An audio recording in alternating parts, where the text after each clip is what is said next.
This is the first event hosted by ICOM and the St. Luke's Climate and Health Lecture Series together. So thank you all for coming, and thanks to everybody who's joining online, if you can hear me. So we'll have two speakers today, and we'll try to save time for a Q&A at the end. Due to it being a hybrid event, I think it'll be best to just save questions till the end instead of in the middle. And I'll turn it over to Dr. Ethan Sims. Thanks, Teresa, and thank you everyone at ICOM for welcoming us onto the campus. This is the second lecture of the spring for the Idaho Clinicians for Climate and Health and St. Luke's Climate and Health Lecture Series. We had a 4-part series last year. We're doing 6 lectures this year. All the lectures are available on the St. Luke's YouTube site if you haven't seen them and would be interested in seeing them. We're trying to touch on various different clinical topics and also ways that clinicians can be more active at reducing the effects of climate change on their patients. Our first speaker today is Dr. Skye Blue. Dr. Blue is an infectious disease specialist with Sawtooth Epidemiology and Infectious Diseases. He attended both undergrad and med school at the University of Iowa, followed by residency training in Arizona and fellowship training in infectious disease at the University of Utah. He is currently the medical director for the HIV clinic with Full Circle Health Family Medicine Residency, in addition to serving as the lead for hospital epidemiology at St. Luke's and St. Alphonsus, and also serves on infection control, antibiotic stewardship, sepsis, and special pathogens committees throughout both hospital systems, and has been instrumental in state and hospital responses to pandemics, including being a COVID champion for the state. He is the 2021 Ada County Medical Society Physician of the Year and the 2021 Idaho Hospital Association Clinician of the Year, and is going to talk to us today about emerging infectious disease in the setting of changing climate. So, Skye, take it away. Oh, thank you. Can everybody hear me okay? Good. Okay. So this is certainly a topic that I'm very interested in and could probably talk on, at least the whole hour, if not a whole lecture series on. So what I wanted to do in this, and trying my slides, there we go. So what I wanted to do here is just a real quick introduction, and I'm excited to pair this lecture with Dr. Chris Hahn, who will get another introduction here in a minute. But what I wanted to start off with was a more global view, and really the big picture of all this, and introduce you to this. I left some references in my slides, and I think you'll be able to get those and take a look. And so love to have you dig deeper into those references. So what I'm going to talk about is kind of 3 areas and give you some real clinical examples that I think highlight this. Emergence of new diseases to humans, expansion of disease to new populations, and then evolution of these agents to kind of cause new disease, and how that they kind of play out in the sphere of planetary health. And so planetary health is, next slide, well, there you go, is all of these, emergence, expansion, and evolution, is a symptom of poor planetary health. And planetary health... Excuse me, Dr. Blue, we can't see your screen. It's black. Okay, I have slides going. So I don't know. Okay. We're going to have this fixed while I'm going to chat at you. So planetary health and climate change, what's the difference between that? Climate change is definitely a part of planetary health. And planetary health, this is the Rockefeller Foundation put together this. How about now? Yes, thank you. Perfect. The Rockefeller Foundation put together this paper. It was in Lancet a while back, and they looked at the whole concept of planetary health in the Anthropocene era. That's not a true designation yet, but it's the designation that people say of the epoch we're in, where humans are creating a lot of the planetary impact. And so planetary health certainly takes into account the climate effects of fossil fuels into global warming, but everything else from the migration, the ecosystems, the deforestation, the loss of biodiversity, all of that is part of what we consider planetary health. So when, next slide, when I take a look at that, what I see at the center of that has to be kind of population growth.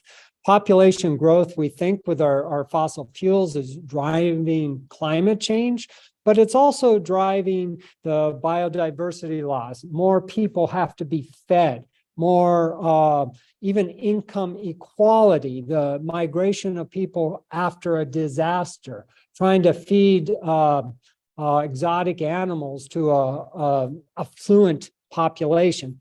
All of that comes together, the ecosystem change, but it also drives up the climate change.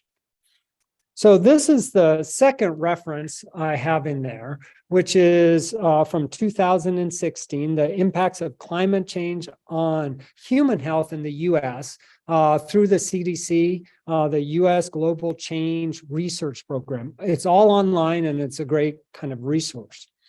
So they take a look at planetary health and climate change and say, what are the effects of that? Certainly, we have a warming temperature. What does the warming temperature do to populations such as our vectors that spread disease? What does it do with crops and crop failures, desertification, water issues? The big swings in weather, floods and droughts and hurricanes, all of those, how do they impact the populations? How do the populations impact that? So what they call the climate drivers and the exposure pathways come down to our health outcomes. And they went through a lot of different spheres where those health outcomes play a role. And I'm going to touch on a few of those with some examples. This is the third reference, and this was a more recent article in Clinical Infectious Diseases, Society of America journal. And they kind of look at it the same way, but very specifically on infectious diseases. And that's what I'm here going to be talking about. And so they do the same thing, the climate change, the planetary health, what are the exposure pathways, and then how do those impact these different areas of infection? And if you look in there, one of the first thing you see is some of these are across all these different drivers, and one of those are vector-borne diseases. And that's what Dr. Sims had said. It's like, well, ticks change, mosquitoes change. That's got to be a major issue, and it is. So I'm going to touch upon that. But I really wanted to come back to what we talked about before at the start of this, emergence, expansion, and evolution. How is that coming in across these boards? And I'll throw in some examples with all that. So this is actually a slide from a talk I gave 2008, 2009. So quite a while ago now. But at that point, suggested that this emergence of infection is going to be zoonotic in origin. It's going to be a virus with an RNA genome. And it's going to arise in areas of poverty and urban density. And that's a symptom of planetary health, along with climate. And it's going to be in areas of climatic and ecosystem shifts, because that's when you try to stress an environment and those ecosystems try to evolve to fit into their new environment. And so that's when you're going to see those things. And we're going to probably have epidemic potential because of a rapid global spread and diagnosed through DNA and RNA sequencing. So what does that sound like, right? So this Times article, you might not recognize it because it's from 2003. So we had a SARS outbreak back then, which SARS-1 or the classic SARS. So what about emergence of new infections has to do with climate change? It's an indirect but certainly for planetary health. And just so why the emergence in all this? So it has to do with some of the science, and this is where I can really nerd out, and I don't want to take too much time, but why the RNA genome? So the RNA genome is not as accurate as DNA. Why do we have a DNA genome? Because we need to be a little bit more accurate. The error rate is much higher in RNA. So error rates equal a change in the code, which gives you a different protein. So the mutation gives you a changed protein. Changing in protein by random can put you into a host switch. And that sounds familiar because that's what we were dealing with this most recent pandemic. And you guys have kind of lived this. But it's an RNA genome, came from an animal host with a very important spike glycoprotein, which could tolerate those changes in the mutations that led in changes to protein, that when it did that, by chance, you're coming up with a affinity for a new host. That kind of led to what we've seen over the last 2 or 3 years. So emergence can happen in those areas. Loss of other biodiversity in those animal populations leave viruses looking for new hosts. We're trying to feed a new population. We're now in the areas where these animals were, and they're available to jump into a new host. So vector-borne diseases, kind of moving forward, kind of a real classic climate change sort of change. This is looking at those drivers of how the weather changes, and this is more specific for Lyme disease and ticks, but you're going to have expansion of the range of these vectors, and that's going to bring more people into contact with them. Let me talk about vector-borne diseases in general. So mosquitoes and ticks, we also have biting midges as another one, and sand fleas. Those are our main vectors around the world for transmitting disease. Those vectors have to be exposed to those infections. Those infections have to be able to survive in the vector, and then the vector has to be, we have to be exposed to the vector. So that's what's going on with that. Mosquitoes only live for, days to weeks. And so those climate can drive small nuances in weather, both droughts and wet season. So you can have more variation in those. But in general, we're seeing these mosquitoes moving into greater and greater distributions and overlap with some of the species of the Aedes aegypti and Aedes albopictus, which can, both when we have emergence and evolution into new vectors, so that we can have somebody with dengue coming in with a new species of mosquito can become, it can grow in the mosquito, and now it has access to a lot larger distribution. Ticks live for 2 or 3 years, so they are much more susceptible to the favorable changes with a warming, climate. We have a lot of tick-borne diseases in the United States, and this is kind of just a list. The next couple slides, I'm not going to give you any quiz on all of these, but just kind of an example. We have a lot of these. The one to watch for is that one on top, the Powassan virus. It's a flavivirus, and it's in the same tick host as Lyme's disease is as well. So that is getting in a much larger population. These are those ticks, who's who in the ticks.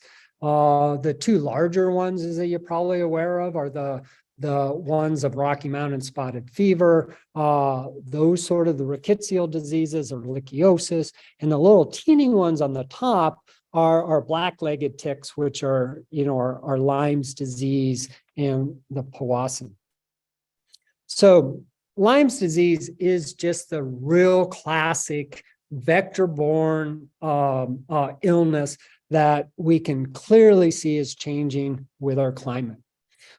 Increase in favorable habitat because of the weather, lengthened transmission season. So all of those stages of the ticks that I showed you, from the nymph through the female and the adult male, can bite humans.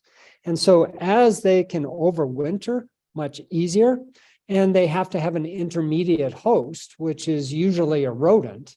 And as our climate's warm, rodents are more prevalent. So we got those intermediate hosts. So, and the increase in population, driving recreationists into the areas where the ticks and the deer and the rodents had lived. So real classic effect. And so this is a heat map looking at the distribution of the tick and Lyme. And let me just walk you through what we're seeing. So you can really see the expansion of the range, really all the way up into Canada, Quebec, into that area. And that's where we're also seeing the Powassan virus in that same vector. So as you're seeing that area expand, all these tick-borne diseases are going to be on the uptick. The one thing that we'll notice on this projection here, based on temperatures, Florida is actually cooling off. So the very southern area now, as that tick distribution is moving forward, Florida is actually cooling off a little bit in that distribution.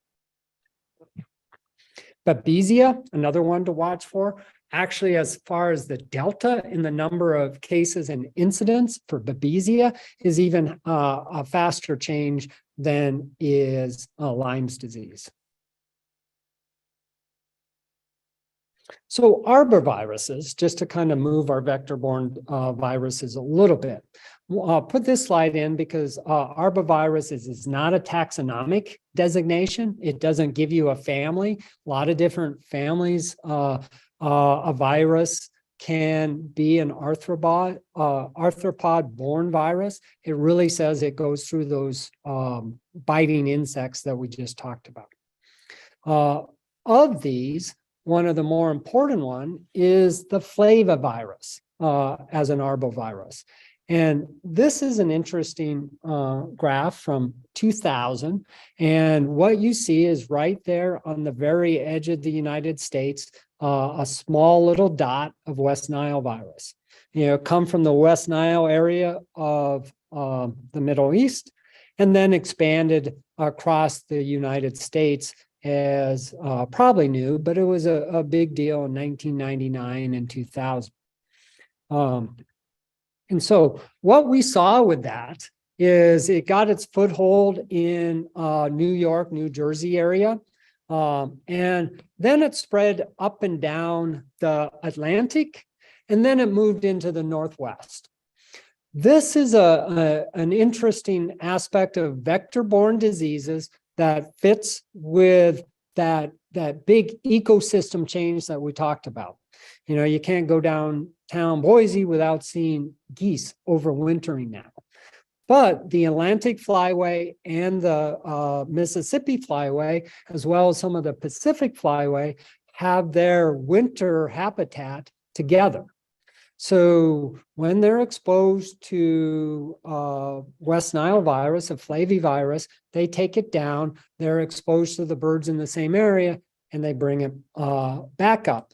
And so you see that migration of flavivirus across the United States from where it was introduced through global travel, most specifically.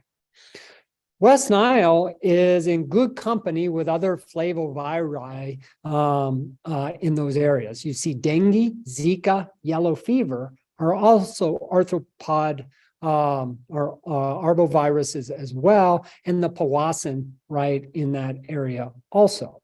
So dengue, as I mentioned, mostly Aedes aegypti, but also Aedes albopictus, and so those areas overlap. So we're really looking at flaviviruses to potentially become a new area of concern for emerging viruses. So these are the 80s transmitted flaviviruses. And this is the Culex, which is currently spreading West Nile with a lot larger distribution. And these are all the potentially emerging flaviviruses. So emergence in there. Jumping, I said it's going to be a whirlwind through some examples. So climate impacts on water-related illnesses. This is a quick cartoon showing all the different ways water can be impacted by climate change, from increased storms, flooding with runoff, as well as warming planet and warming ocean temperatures, the nutrients, the algal blooms, all of those can be related with water-related illness. So climate drivers into exposure pathways with these health outcomes. Personally, I also work with dialysis centers across the United States for infection prevention. Hurricane in Florida this last year led to seeing illnesses in our dialysis patients from their access dialysis catheters, as well as their diabetic foot infections, coming in with Vibrio infections. Vibrio has been called a flesh-eating bacteria because it can lead to a fasciitis-like illness, and have that New England Journal article there showing the big bullseye with that. These individuals with warming seawater that come in during a hurricane, walking through areas of flood, being exposed to areas of broken down skin. Direct relation with a warming seas. This marches us through the area of Vibrio vulnificus in the seacoast with changing temperatures throughout the years. This is a nice little heat map for the Chesapeake Bay with anticipation of the extent of Vibrio in the waters of the Chesapeake Bay as temperatures warm. Another waterborne a disease which is fascinating, it's not very prevalent, but amoebic and amoebic encephalitis, a very devastating illness, hard to catch and hard to be curative, but it is also a direct response to warming temperatures of water, so waterborne disease. A lot of times we thought about it, the association, hot springs along the Colorado River, right? That might have been what you've heard. But if you look at it, increased floods, warmer temperatures has seen a northward expansion of these cases. We're seeing it in the Midwest now, and an expansion of the seasonality. This is the number of cases that we're actually seeing, and you'll see these hit the news more commonly. And this is where we're seeing it now, not just in the Colorado like you see in there in the West, but really going up in the South into the Midwest and along the warming areas of the eastern seaboard. So we'll went through a few examples of, and leave you with, planetary health is more than just climate change. Climate change is a significant part of that, but think larger. And I'm sure this is what Teresa and you guys have really been struggling with. What do we do here? Obviously, you addressing climate change, the conservation in general, deforestation in the Amazon has a rippling effect. Loss of species diversity, protecting that. Wise food choices. We eat every day. Our food choices do matter in all that, but also poverty and income inequality drives a lot of these larger changes. So this is from the Rockefeller Foundation kind of went full circle. I don't know if they've kept this website up. I haven't checked in the during the pandemic, but they had a lot of things where can be educational when we're talking to our colleagues, our family, people in general. What can we do? Because it's you look at these big picture issues and how the heck can we impact that? But personally, we can. You guys excited to see what you do, going forward in all of this. So I think, and then I left you with the references, especially those first three I talked about. I think they're really fascinating to kind of delve into more the infectious diseases and the health outcomes related to climate change and more broadly planetary health. So Dr. Sims didn't think I was going to make it through on time, and here I am.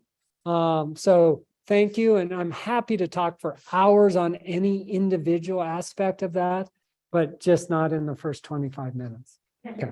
Thank you. Great, thank you, Dr. Blue. So next we'll have Dr. Christine Hahn.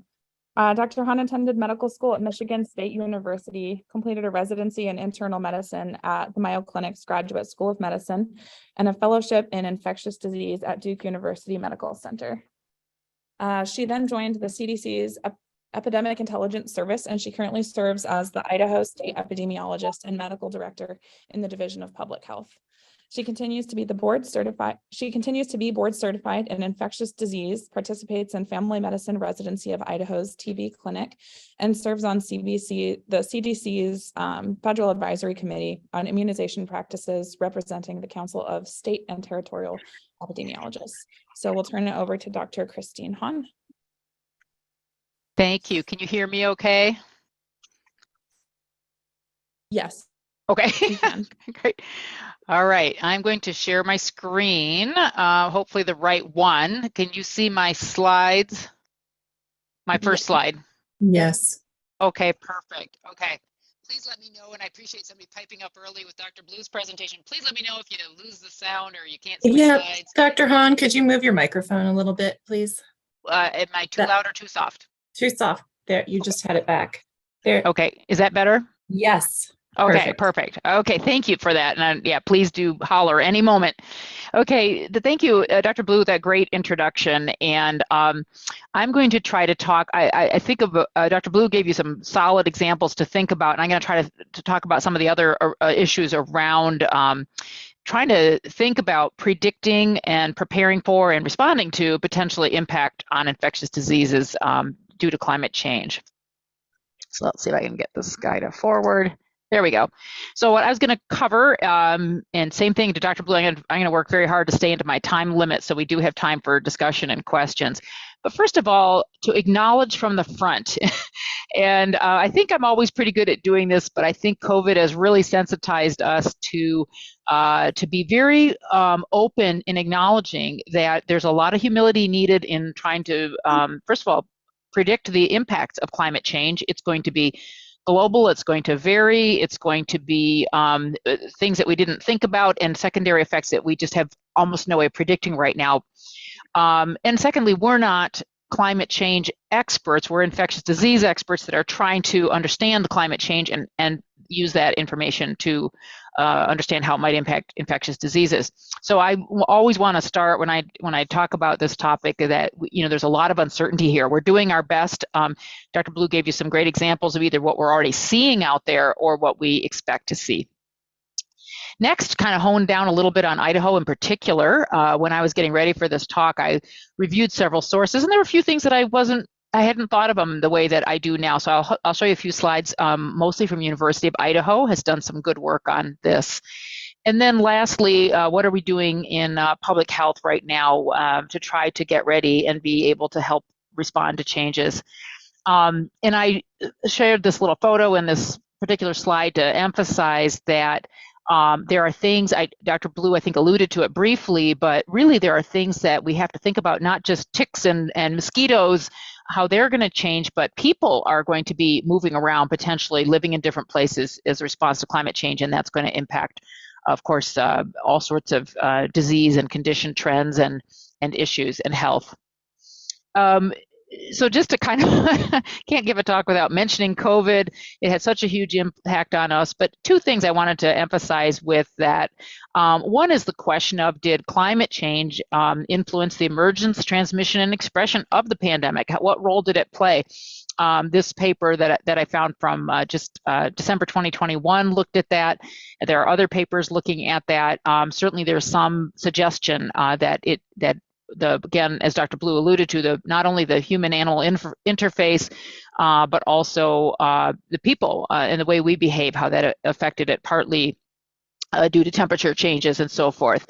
And then also, I thought this was very interesting. I remember when the pandemic hit, and I thought, well, at least we're all driving less, so that's got to be good for the planet. And indeed, we all saw news stories coming out pretty quickly that emissions had dropped worldwide. Emissions of pollutants had dropped pretty dramatically because of the decrease in industry, factories shutting down, also people driving less. But interestingly, NASA put out a report fairly shortly thereafter saying, well, actually, the emissions went down, but the atmospheric temperatures continue to rise that they measure. So reminding us that these things are very complicated and complex, and quickly learning one fact doesn't mean you really completely understand what's happening. They continue to study this effect, and they will continue going forward. Why didn't the atmospheric temperatures drop when emissions dropped? A lot going on there. And one thing that they found in this report and mentioned was that, I didn't really have a slide for it because I pretty much just said it, but that the amount of carbon dioxide in the atmosphere continued to grow, and that was really surprising as part of their trying to dig into this and what's going on. And they had expected differently. So even the experts who study planetary health and who study global warming and climate change got it wrong as far as what's going to happen with the pandemic. So again, just a reminder how difficult this is going to be and continues to be. So I mentioned already that the University of Idaho put out a very nice overview of some of the expected changes. So this is published in 2021, not related to the pandemic, just talking about climate changes in general. Definitely worth a read and I'm sure some of you who are involved with this issue have already looked at this, but a very nice overview. So I want to show you some of the findings that they said.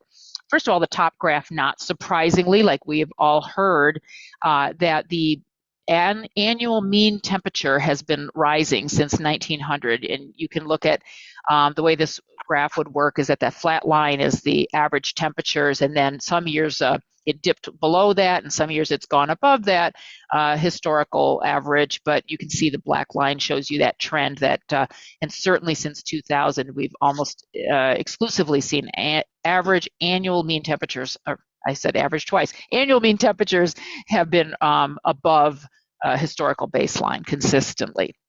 Precipitation, though, this is what was surprised me a little bit. Dr. Blue mentioned, for example, that there are parts of Florida that actually might be cooling off a little bit. So this is not a straight across the board, everything's getting hotter, everything's getting drier, which is the way I had thought about it. Precipitation intensity has increased across the Northwest with a 22% increase in the amount of precip falling in the wettest 1% of wet days. So that doesn't mean it's getting wetter, but it means that when it rains or snows, it is coming down kind of all at once or more often clumped together. So this presents other challenges to think about, like flooding risks, and also because the temperature going up, more of that precip coming down as rain instead of snow, so not contributing as nicely to our snowpack and to our summer water needs. So very, very complicated. I also thought this from this report was very interesting, going back to the 1820s, looking at, and again, I'm no expert in tree ring science, but we all know that every year there's a new ring formed in some of these old growth trees, and you can look at information from the width of the rings and other information to see what the temperature was during that year. And using that data, they said this also shows that the maximum temperatures for the region has been also gradually increasing, and certainly that seems to be very dramatic, really, since the beginning of the 1900s. And then last, I think this is my last University of Idaho slide, but I really did like this data to set us a kind of a ground understanding of what is expected, is that the snowfall has been decreasing. So even though we may see as much precipitation in some parts of the state moving forward, less of that has been arriving as snow. Other than possibly this year, I think when they update this graph, it'll be interesting to see. We've certainly had a snow year around here, but in general, year after year, there's clearly been a decrease in the amount of snow. So this all impacts, of course, the way that these vectors and other infectious diseases need the environment that they're in. And lastly, you can see that around the state, it's been pretty consistent. So it's not like it's generally been increasing in some areas, but decreasing in the other. Really, the snowpack has been dropping really throughout the state. So using that information and then and then all the types of information that Dr. Blue presented to you about how we know that vectors are, of course, very reliant on the environment that they live in to breed, to multiply, to survive over the winter. And how is this going to affect us? Well, our job in public health is to try to look at our data and say, are we seeing any changes?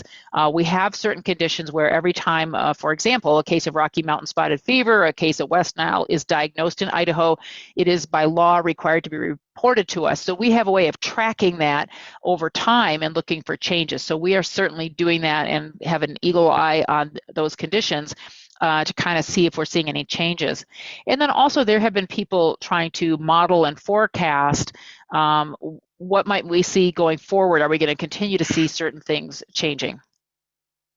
So I'm going to use one example of a disease Dr. Blue, I don't believe specifically addressed, but here's an example of a disease that we can look at and say, okay, here's a disease that we know lives in water, and we have seen not only nationwide, but that's the dotted line, the U.S. incidence rate, but also in Idaho, we have seen our cases of Legionella going up year over year.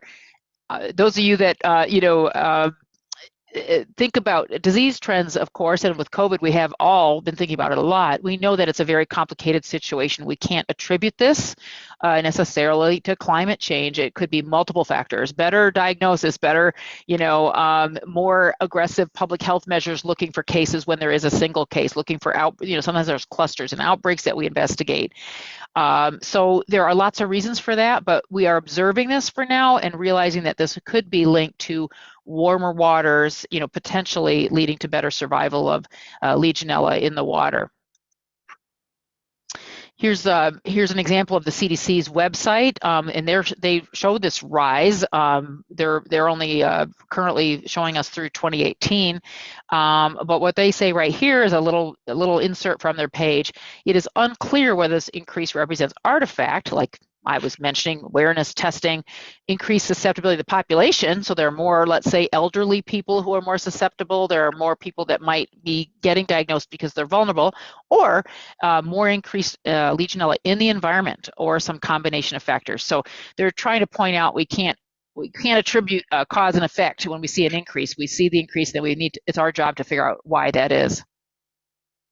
However, of course, there are people evaluating this and trying to figure out whether this might be a climate change. And this paper that was recently published in PLOS 1 says warming temperature and precip surplus have likely elevated the density of Legionella bacteria in the environment, and together with road exposure explain the rapidly rising incidence of Legionella in the United States. These trends are expected to continue, warranting further research and efforts to prevent infection. So not conclusive, but there is some active research in this area. I wanted to quickly show you a couple other diseases that we have our eye on. Hantavirus pulmonary syndrome is thought to potentially be because of the rodent involvement with this disease.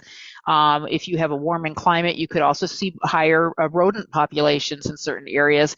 We have not seen any evidence of that. If you look at our recent years of hantavirus cases reported in Idaho, we are not seeing an increase, but we're going to keep a close eye on that. Rocky Mountain spotted fever, though, you could argue, again, tick-borne disease, I think Dr. Blue alluded to this, you could argue that there could be a trend going on here of increasing cases being reported with. Of course, we have some years where we see particularly large numbers of cases. So a little bit unstable numbers there, but it appears to be potentially a trend. And I would quickly mention rabies as well. This is animals, again, not humans. We have very, very rare human cases in Idaho. But in animals, we do get cases every single year, mostly in bats. We don't have terrestrial rabies in Idaho, to our knowledge. We don't have, for example, skunks or raccoons, as you'll see in some other states, that carry rabies. They can certainly become infected, but we don't have it circulating in those populations. So looking at our number of bats that have rabies, which would put humans at risk if we have more bats potentially exposing humans, we are, again, not seeing a trend on that. So let's talk about, I want to talk about the public health. So what are we doing about, like Dr. Blue ended his talk, this is all well and good. We don't really know what's going to happen. We can make some educated guesses on what might happen. So what are we doing to try to mitigate and prevent? I really enjoyed, I will mention, I was able to listen last time to the asthma discussion, and I thought that was very, very interesting. I was not aware of that, those meter dose inhalers, and I think there's a lot of, it's great to hear some things that we can do as providers to try to actually impact, hopefully, some of the climate change and some of the adverse effects of the climate change that will most certainly occur at some level. So first of all, more research is needed. For sure, and it is nice to see some attention being paid to this at the federal level. We'll start there. The NIH has a climate change and health initiative. I spent some time poking around on this page. They have some grant opportunities, a lot of times for local communities to plan. I was a little disappointed when I looked at this. I found that most of the grants were things like planning and preparing for extreme weather events like flooding, and that's great, but that's kind of the last stage of what we want to be doing, which is how do we keep people safe once the disaster has already occurred of climate change. Nonetheless, it is nice to see opportunities, grants, some initiatives happening at the federal level. In addition, CDC, they've designated their National Center for Emerging and Zoonotic Infectious Diseases as the home for climate change and infectious disease type of information. So you can certainly find not only, again, Dr. Blue alluded to a lot of these, some of the diseases that we expect to see increasing over time. Many of these are those vector-borne diseases we were talking about. I don't think Dr. Blue had time to mention the antibiotic resistance infections, but we are worried about that as well. Fungal diseases, some of which are creeping closer to Idaho, or maybe present in Idaho now and weren't before. I think he did mention algal bloom. We do worry about, we do have more and more, I've been talking with our environmental health folks here, the documentation of how many algal blooms we have in Idaho every year, which some of you are aware, these can be, it's not an infectious disease per se, it's an intoxication. People or animals recreate or drink water and get ill from the toxins produced by these algae. So these are all things that we are watching. Vibriosis, Dr. Blue did mention too, of course, in West Nile. So there's a good page here, and you can see some of the grants starting to come out in this area. It looks to me, and I can't confirm, but they looks to me like this just started in 2020, and of course we were all getting blown sideways by COVID in that year. So I think this is the time, and we are now starting to focus on this issue now that we have a moment to breathe from some of the COVID response. The Association of State and Territorial Health Officials has also put out a policy statement. They've recommended things such as, more funding and help for governmental health organizations to really not only research this, support local communities, building public awareness, messaging, education, to increase the public support for climate and health programs. Certainly, we all have many things to worry about in an average day, and trying to make sure that the public is informed from a health perspective, about what we're worried about and what we recommend that they do to try to not only prevent climate change, but as much as possible, but also to stay healthy when it, if and when it does change. So one of the things I want to mention real quickly, just some concrete tools that I'm real excited about that I think is going to help us as moving forward. One is, you may have heard a little bit about wastewater testing in particularly, this has been a building initiative over the years, but became very relevant very suddenly with the polio case that was reported in New York State last year. So the polio is, of course, an enteric infection, and it can be detected in wastewater. And when they had a case of paralysis in New York, the question was, oh goodness, this guy didn't travel anywhere, so where on earth did he pick up polio? They were able to look in wastewater and see that this strain that he was infected with had been circulating in the wastewater, meaning that there are other infected people out there, but who did not present with polio. You may be aware that only 1 in about 250 infected people will actually come down with a clinical syndrome of paralysis. So it can circulate sort of silently in a community as a minor illness or even asymptomatically. So polio was its first, I think, recent proof of value, but this surveillance is also going to be used to look for other antibiotic resistance, which I just alluded to, influenza, and other diseases moving forward, to just look at where is it popping up in communities, where are we starting to see things emerge. So stay tuned as this being a growing, you'll hear more and more about this type of information moving forward, kind of showing us what's happening, trends throughout the country. And then to wrap up my section, I just want to mention that one of the big tools that's been developed in public health over really, more than a decade, is One Health, the concept of One Health, which I think hopefully most of you are familiar with. We do have a One Health group in Idaho that was very active until COVID, just because we didn't have the time to pull together these separate meetings during COVID, but we are working to get those started up again. In One Health meetings in Idaho, what we try to include are people from the human health sector, so public health, medical providers, from animal health. So we have veterinarians. We've had veterinarians from the zoo, veterinarians from the Department of Agriculture, private veterinarians, and then also environmental health people. And we have talked together about how we can all work together to keep animals and people healthy and to keep the environment healthy. And that has been a really effective partnership. We often focus on a single disease to kind of give us some focus, whether it's rabies, tularemia, botulism, E. coli. We've talked about a lot of things over the years, but I hope that as we revitalize, we're able to invite in more partners and make this really have several sessions and even ongoing discussions about climate change and how we can work together to prevent that. So I think that's my last slide, and I'll turn it back to the hosts. All right, thank you so much, Dr. Hahn. So we're going to open the floor up to questions now for either Dr. Blue here in the auditorium or Dr. Hahn online. If anyone's got any questions, either post them in chat or raise your hand. Okay, perfect. Teresa is going to take it away with a couple of questions from online. Okay, so we have one question first for Dr. Blue. How do you feel about flea, tick, and heartworm infections in our pets, or our pets being exposed? And do you think they need more medications or different types of medications?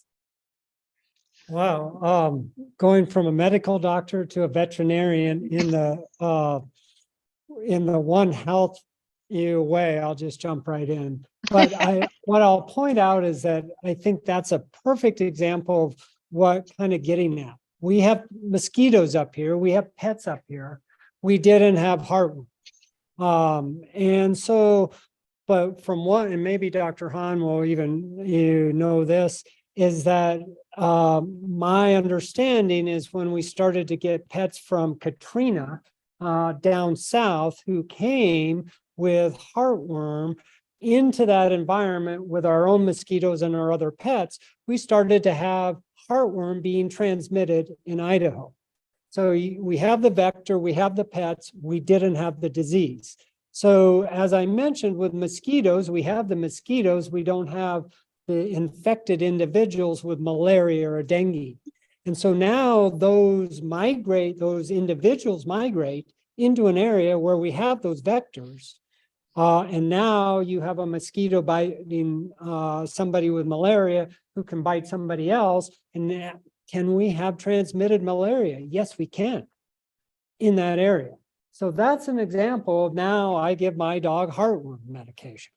If you're asking, is that widespread exposure to the anti-parasitic medication going to drive resistance?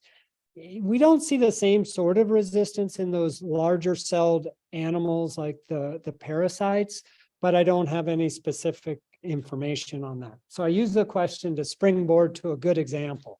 That's a good speaker pearl for you. Do we have any questions in the auditorium before we go to another online question? Okay, so the next question is for Dr. Hahn. Is there a state approach to reduce the risk of toxic blooms in Idaho? Yeah, thank you for that question. I alluded briefly to toxic blooms, and I was hoping to include more about it, although when I thought about it, I was like, well, it's technically not an infectious disease in humans, right? As I mentioned, it's an intoxication. But I was talking to our environmental health team, and I said, where's that data that shows us trends in harmful algal blooms? And what I was told is that it is kind of tricky.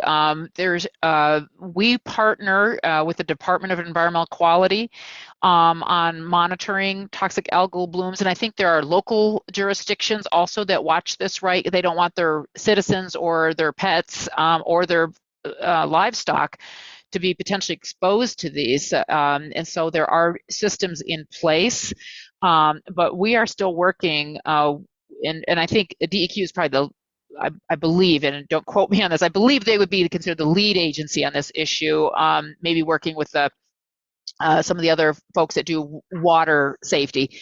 But we want to get more involved with that area, including the health messaging to people to make sure people are aware.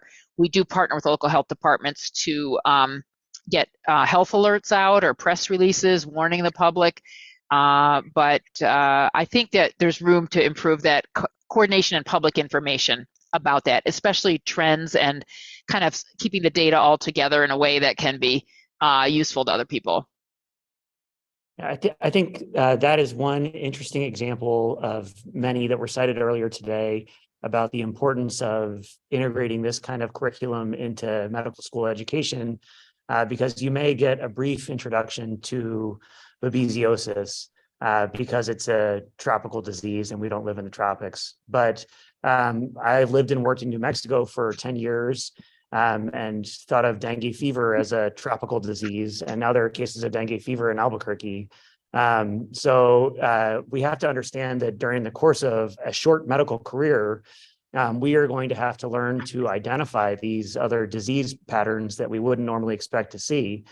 And I think it's great to see that there are things like this wastewater sampling to help us identify when we have those new pathogens emerging, because I don't know what test to order in the ER when I see a patient who comes in with, an exposure to toxic algae or someone who's got polio. And I don't even necessarily know what to look for, but I think it's critical that, especially the folks in the crowd who are students, advocate for making sure that this kind of curriculum is integrated into your training now, because you're going to have to tell me how to do this in, 5 years when you're practicing with me, because I didn't get this in medical school. Other questions from the crowd? Yes. So what would it take to have some sort of definitive evidence that climate change is causing these shifts? Okay, the question was, how can we get definitive evidence that climate change is the driving factor, the cause of these shifting disease processes, correct? All right, Sky, you want to come? Great question. And for somebody who has a question like that, trying to figure out how to answer it as well. When we look at these, and as tried to emphasize in the idea of planetary health, there's so many kind of push and pull sort of things. We can have a wet season, a dry season, so you're looking at large system, trends like that. There's both, temperature, but that's a very unidimensional way to look at climate change. So I think the modeling and the statistics are really what are going to give as much definitive information as you can, and something that I scream at the media all the time when they present some of these studies is correlation is not causation. And so that is where the rub comes in with all this. Are these two changes that we're seeing co-evolution from something else, or are they somehow causative related? And that's going to be a very tough thing. Are the ticks related to the rodents? Are the rodents related to killing off predators? Or is it somehow, to do with climate and temperature? So if you look at it broadly as the planetary health, they're all the same. But if you're trying to say, is it just temperature change? I think that's going to be pretty tough. So that's a kind of quick answer as how you can look at it. How we're going to get there, I'm not sure. Dr. Hahn, did you have a more eloquent way to answer that? No, I think I appreciate that question, and I think it does highlight, as I think we both tried to emphasize, there's a lot of uncertainty right now. And I see my job is our job as healthcare providers to observe, track, note, and to try to understand, and mostly to inform the public how to mitigate their risk. Trying to figure out causation is extremely complicated, as Dr. Blue alluded to, and we certainly would support research in that area. But I think I showed you that slide from the Legionella page. Legionella is going up, and it's really tempting to say that's from a warming planet, but we don't know that for sure. We don't want to again, another lesson from the COVID. We don't want to overstate something that we don't really know for sure what's causing water. Two effects are unrelated. Yeah. And just a plug for you guys in this state of learner, one of the things that I did as a ID fellow is kind of, I really try to do bed to bench side and bench side to bed, and looked at a Legionella case. And so Legionella, we heard Legionnaire's disease, the cause of a severe pneumonia, very severe pneumonia. Legionella is one of those causes of very severe. There's some other associations with it. One of them is water towers and cooling areas. And so, as Dr. Hahn presented those, I'm all of a sudden thinking, is it because it's hotter and we need to have more cooling towers? Does it have something to do with water temperature? What I did as a fellow is take a look, because Legionella is an intracellular organism, and what I had as a hypothesis is free-living amoebae has been the environmental host for Legionella in some of these areas. And so as you're trying to chlorinate a hospital system as an infection prevention, you are hindered by the biological matter in your tubes. So algae and biofilms and things like that soak up your chlorine. And one of the questions was free-living amoeba in water sources, in supermarkets where they spray your water on your produce, dental offices when they're spraying water all over your mouth, aerosolizing all of that. And we looked at trying to grow and support Legionella in free-living amoebas, and we kind of got a signal to that. So certainly a plausible etiology. And so then how does that come in with global warming and planet change and ecosystem change? So as a lot of different possibilities as a intermediate pathway where climate change can impact Legionella. We're just about at time for the online audience, and we're certainly able to stick around, I think, for a few more minutes. And anybody who's got more questions, we're happy to take them. I know Dr. Blue's got a busy clinic to get back to, but if we can have a few more minutes of time to answer questions, we'll try to do that.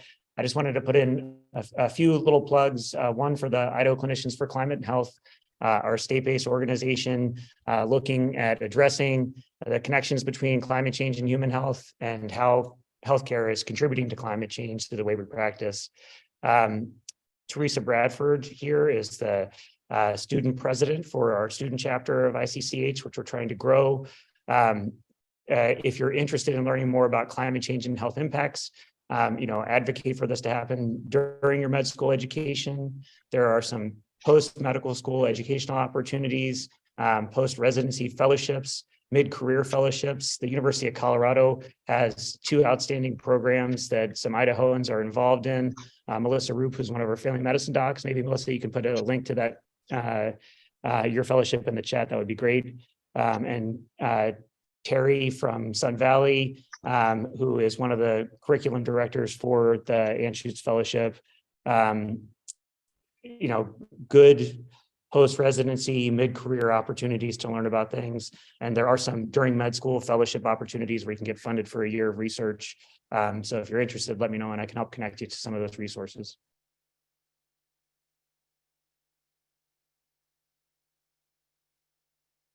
Any other questions?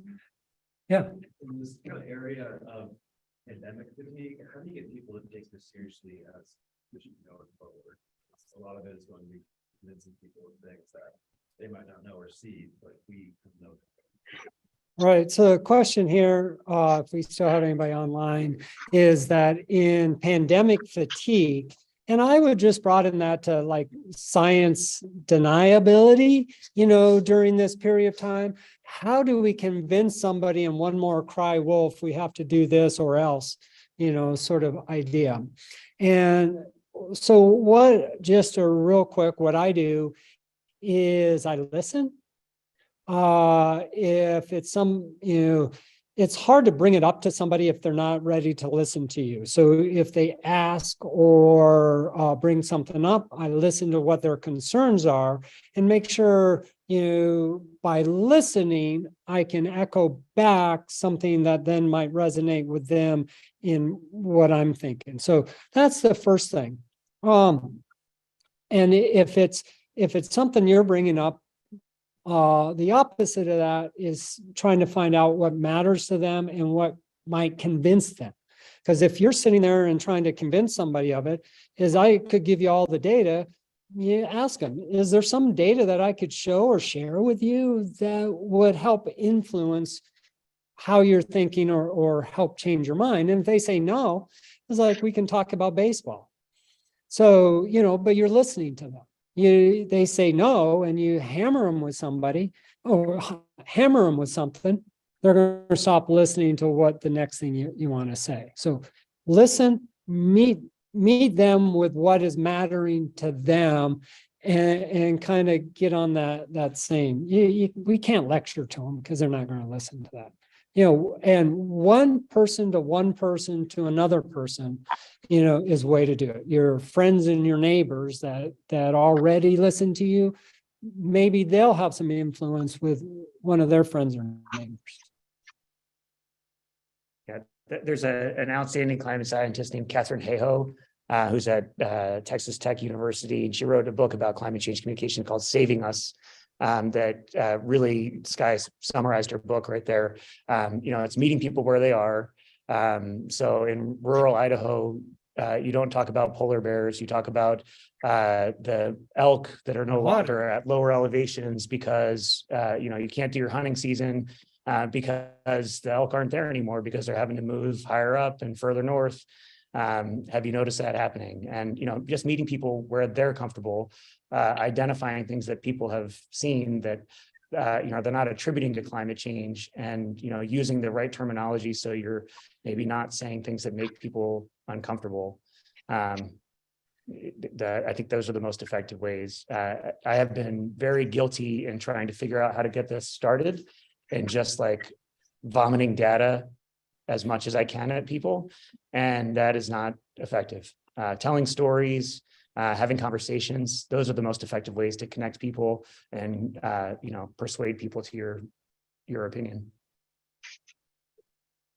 Yeah, so I'll throw out a question to the few that are here in that vein is like, what is that I presented today or that you heard Dr. Hahn present kind of resonated or stood out or said, aha, just to help us with this sort of message. Anybody? Like thinking about all the different species that will be forward, because like you said, I was in the Sky with him actually for a couple of years. You would see stuff and you see it maybe once in your life. Like we saw his big paralysis about 6-7 years ago. It's the most amazing thing ever, but more than you can see that ever again. There's a lot of weird things I think as students you learn about once or twice, and then I completely value the direction going forward because it's so rare in Idaho. It's good to have that in the back of your mind. New things or rare things or weird things. Yep. So Dr. Hahn is saying that really like to see those trend lines, of rare diseases that may not be so rare anymore and how they're expanding. Thank you. Yeah, that's helpful. Thank you.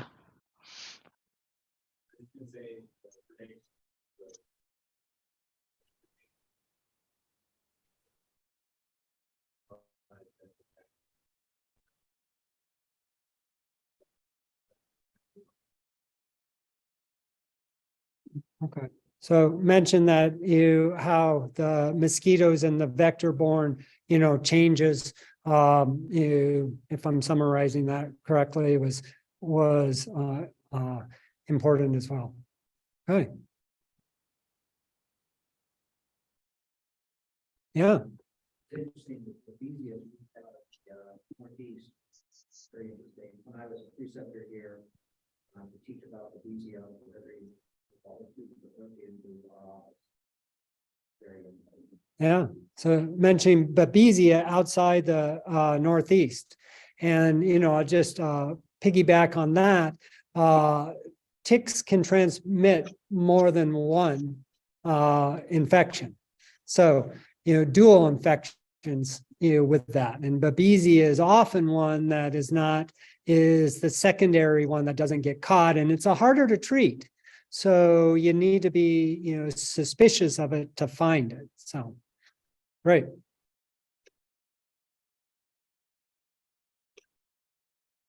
All right. Well, thank you for inviting me. Yeah, thanks so for much, this. Guy. Thanks, Dr. Hahn. Going to run off to Welcome. my clinic and Yep. thank you. And I'm always available for questions or comments or anything infectious. And I like to nerd out on some of this stuff, so we can get down into a rabbit hole, but not with tularemia. Okay, I'm going to sneak out. All right. Thank you, everyone, for attending virtually and in person. Great talk. Our next talk is Wednesday, May 17th at 12 p.m. We'll have Dr. Bill Wepner and Dr. Helen Brown. Bill is an internist at the VA. Helen is a dietitian at the University of Idaho, talking about the Idaho Climate Economic Impact Assessment, which is where a lot of Dr. Hahn's slides came from. This really kind of groundbreaking presentation that the University of Idaho put together. Thank you.